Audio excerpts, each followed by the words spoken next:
Hey YouTube, I'm back again with another live video. I already know who it is. I'm Damien Moody. I also go by Kashmere Majesty or Red Riding Hood. And I'm back again with another live video where I do my Kashmere read sessions. I pick a book out of my collection of books and I read at least 1 to 2 chapters, depending on how long the chapter is. And how large the print is. So I have not read this book in about 9 months. I wanted to get back to one out of two different books I have from T-Boz from TLC, Tionne T-Boz Watkins of TLC. I meant to say, and this is Thoughts by Tionne T-Boz Watkins. It's a book with poetry, and she also shares life stories in this book. Like I said, I haven't read this in 9 months. I decided to get back to it and take a break from some of the other books I was reading. Um, this is the book cover.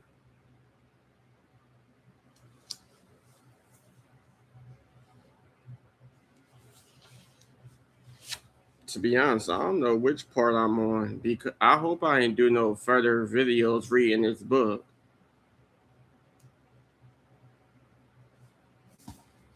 I don't see none because usually I would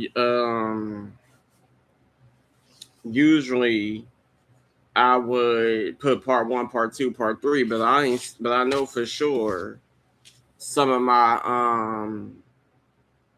thumbnails was pictures of TLC when I read my T-Boz books, and I ain't see no other ones, so I hope I'm not messing up.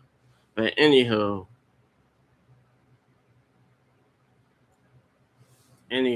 we're going to just it is what it is.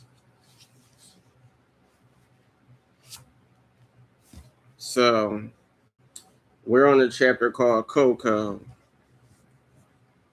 Please feel free to scroll through my live streams. If you are interested in me reading these books to y'all, please feel free to scroll through my live streams. You will hear me read book after book. I know I didn't took long breaks. I read a book for a couple of days or so, and then I take a long break. And like I said, it's been months and stuff, so it'll probably take y'all a while to figure out where I left off when reading this book. Or you could just get the book yourself. A couple years later, mom got pregnant and we moved back to Des Moines. How you pronounce that? DSMOINES, whatever that is.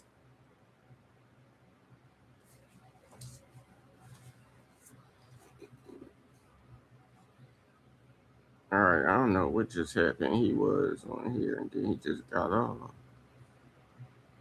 Oh, what's up? No.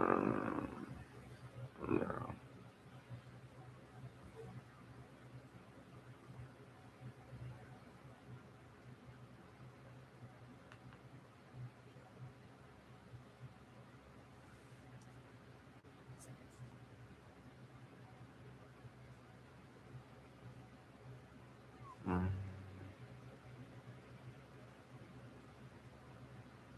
I don't know what just happened. Anyway,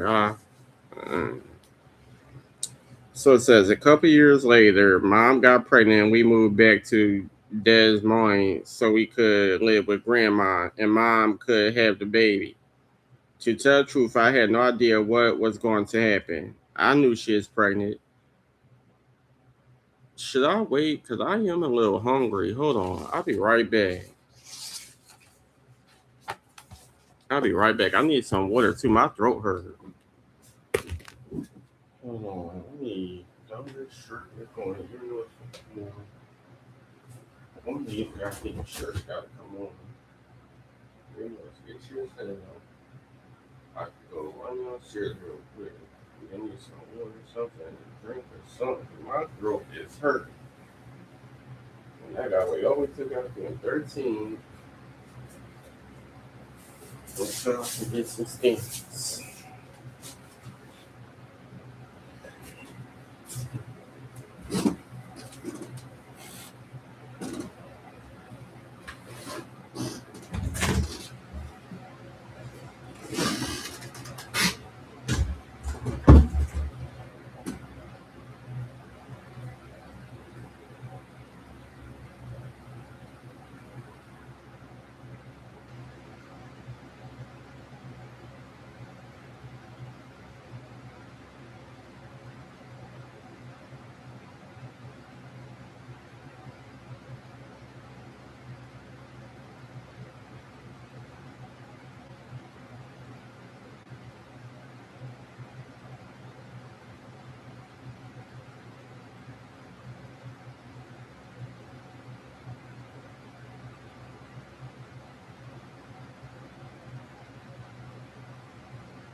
Oh,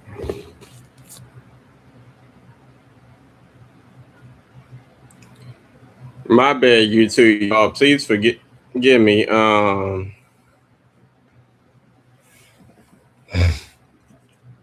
Like I said, my throat was hurting, so I decided to get me a little, I mean, some news and stuff,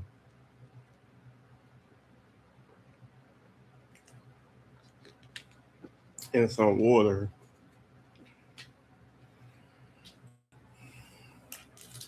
So, but before I get back to reading, I actually had two different books from T-Boz to TLC. I don't think Chili have a book, and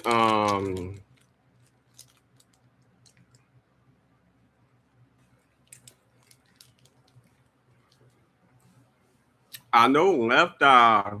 I know for sure somebody did a book on Left Eye.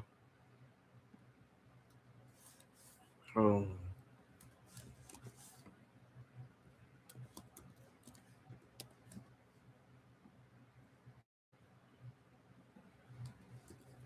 I know somebody did a book on Left Eye, but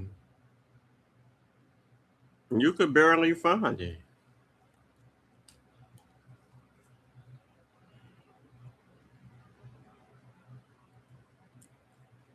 I don't know. Was it on eBay or was it on Amazon? It was somewhere. I found the book, but I don't know if it's a good enough copy. I see somebody got a necklace with a picture of her, and it got some wings. I mean, a wing on both sides. That's nice.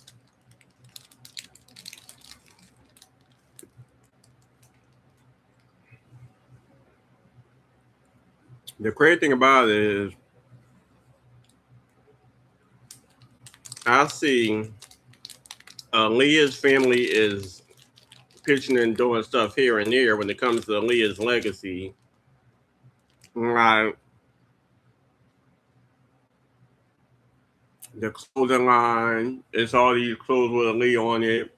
You got the makeup, we got the wax figure, we got the Leah doll.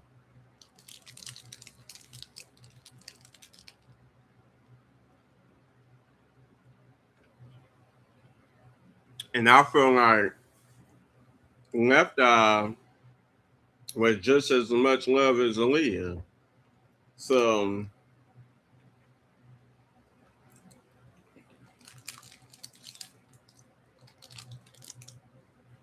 I know some company did TLC dolls some years ago with the no scrubs looks, and me personally, I think them dolls look hideous. I hate when they try to do dolls to somebody, and I know this is like probably like back in the '90s or whatever, when they had doll companies like Hasbro and stuff like that. But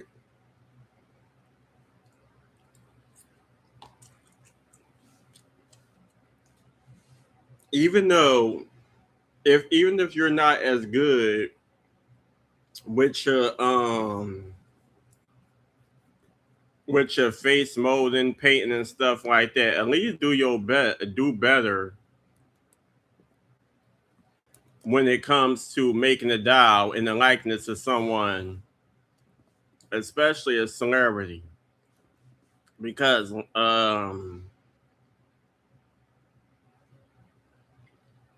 I can give y'all an example with the Beyonce doll. Hasbro,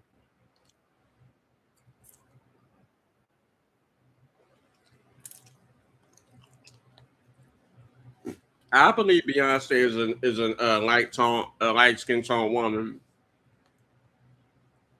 Depending on where she at, but Beyonce is a light skinned woman.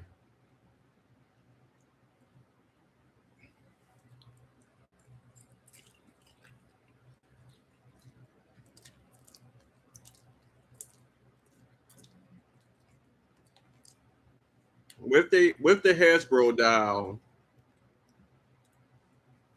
the hair is okay. I mean, it could be better, rooting wise, but the hair is okay. The skin tone is okay, and the outfit is okay. But those dolls look cheap and hideous. Then with Mattel, they gave her a darker skin tone than the Hasbro one.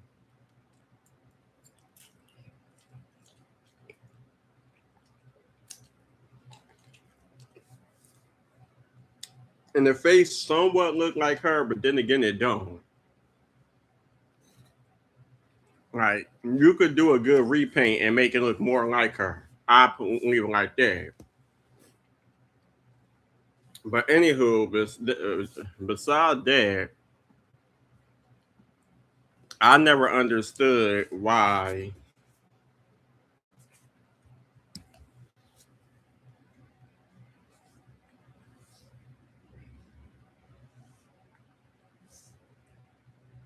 there's not much when it comes to keeping Left Eye's legacy alive, other than TLC performing here and there and doing stuff here and there.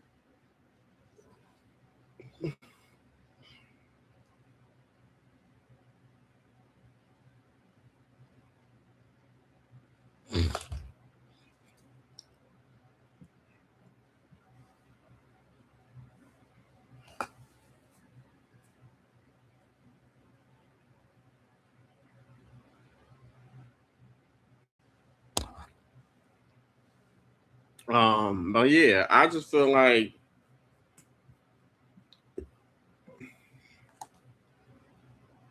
I love both Left Eye and the Leah, so I would like to see more Left Eye stuff, like a Left Eye wax figures.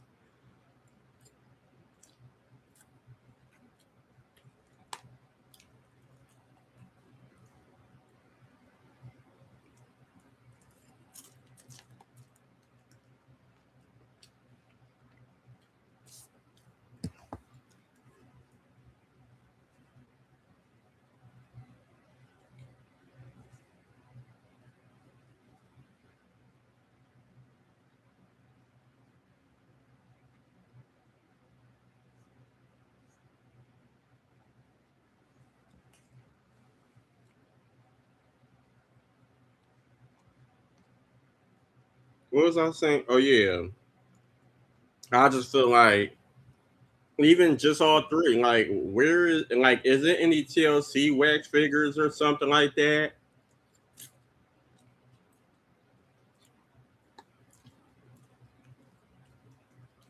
Or will Mattel decide to make TLC dolls?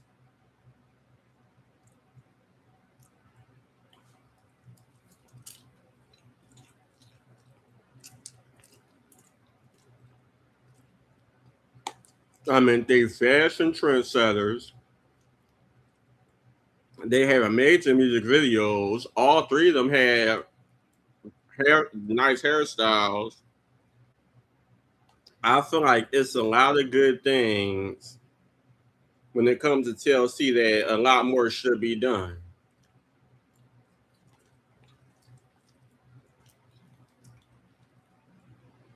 Destiny Child got shit. Spice Girls got shit. All these girl groups got shit. And it's like, what about TLC?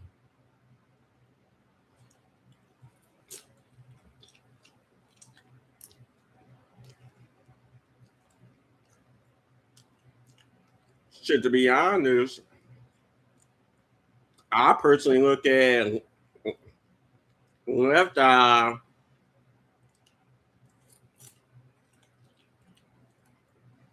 I mean, some real shit. I feel like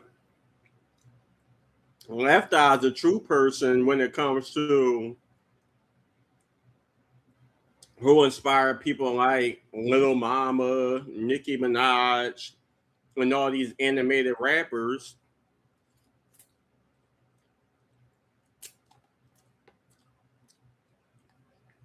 Not taking away credit from Lil Kim, who was like at the end of the day, I don't give a fuck. I mean, I was a Nicki fan, I was a bar, but that does not take away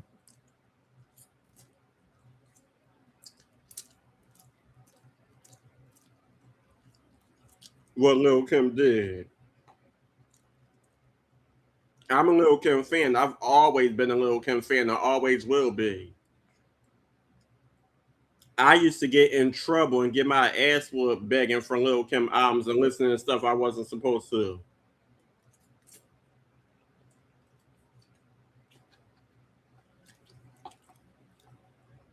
And the reason why I defended Nicki so much because I feel like Lil Kim is up there with the Queen Latifah, the Missies, the MC Lights,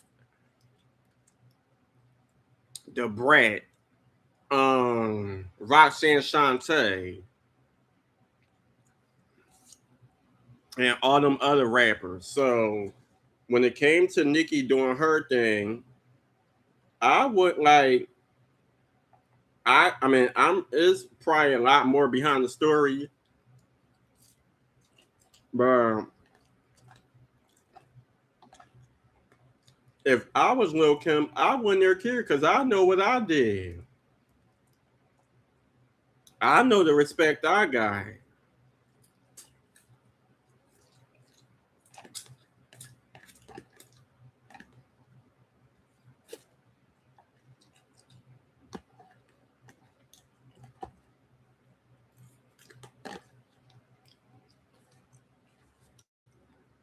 But that's a whole nother story. I'm gonna have to leave that for another video because I'm supposed to be over here reading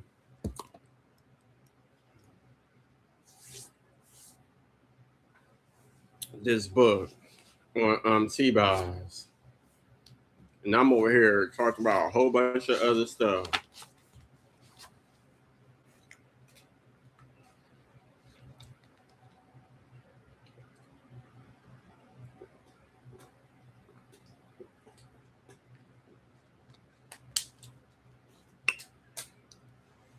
Anywho, so I'm gonna have to read it over again because, like I said, I was talking about a whole bunch of stuff in the video. This chapter is called Coco. A couple years later, mom got pregnant and we moved back to Des Moines so we could live with grandma and mom could have the baby. To tell the truth, I had no idea what was going to happen. I knew she was pregnant, but I didn't realize what that meant. That this little life would be born and that he would change all our lives. I was fine with the way things were. Over the course of my life, I may have wondered what it'd be like to have an older brother or sister. Mom had two miscarriages, but I never really longed for it. I wanted my mom all to myself anyway. I was a little jealous when Coco was born.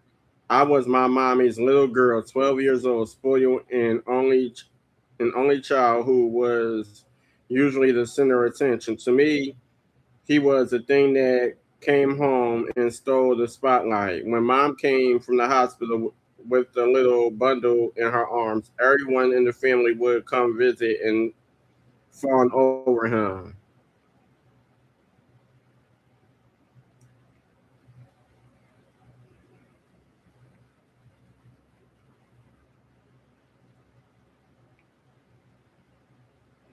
They would take turns holding him, telling stories about their own babies and their own childbirth experiences.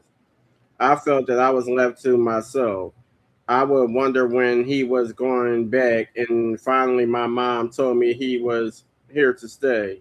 There wasn't much else to do then but accept my baby brother Coco. Before long, I loved him and became like a second mother to him. When mom worked nights at UPS, I would cook my brother dinner, help him with his homework, put him to bed. And not for once do I look at him as my half brother. My father's kids, I see them as my half brothers because they have a different mother. But for me and Coco, we came from the same womb and share the same mother. We're blood. Nothing will ever change that. He's 16 now, but I'm still telling him what he should and shouldn't do. Sometimes he comes and stays with me, and I take him on some of my business trips. I recently took him with me to LA and had him fly back by himself, which made me completely paranoid. He may be a big boy to some people. He's 6'1" and weighs about 220 pounds, but he's a baby to me. So I had to have someone not only bring him to the airport, but also make sure he got on the plane. Then in Atlanta, I had someone pick him up at the gate and walk him to the car. I still pass out if he gets lost. I will pass out if he gets lost and something goes wrong. Here's his cell phone. I told him before he left. And here's some money in case anything goes wrong. Then I worried until mom called me to say he got home okay. Coco wants to try his hand at producing. He comes over to my studio and makes beats. He's actually getting pretty good, and I'm thinking I may sell a couple tracks for him so he can put some money in the bank. As much as I want to spoil him, he has to learn that I'm not going to buy him a new pair of Jordans whenever they come out. I would love to buy him a car, but I want him to save up money for car insurance. That'll be something he'll have to handle on his own. I'm really trying to teach him responsibility, the necessity of having a job, and the importance of education. Coco's in high school right now. He's going to college whether he likes it or not. There's a chance he might be able to get a sports scholarship because he's a great baseball player. He's been playing T-Boz since he was 4, and he's got all kinds of trophies. As a child, he always took the game seriously, never showing up late to a game, always on the practice field, and he'd get mad at the whole team if they do something stupid to lose. Still, scholarship or not, it's important to me and to my mother that he go to college, even if he ends up as an athlete or a music producer. It's good to have a plan B or plan C to fall back on. Nothing's promised, and an education is never waste. Yes, there are exceptions. When you hear about guys like Bill Gates, the richest guy on the planet who is a college dropout, you think, hey, he didn't need it. But for people like Gates, it's not because he was lazy or had nothing going on and success just landed on in his lap. He was pursuing his passion and he was on the cutting edge of his business. He was teaching himself, working hard, and with some luck, good things happen for him. No one should expect that can happen for them. My mom believes that, and it is hard on my brother because as a man, not only will he have to look after himself, but he will also have to take care of a wife and children one day. A woman can marry a man who has money and be okay for the rest of her life, but 9 times out of 10, a man can't marry a woman who has money and have her taken care of him. All right, so I'm done with that. Y'all like, comment, subscribe, and I'll get back to y'all in the next video.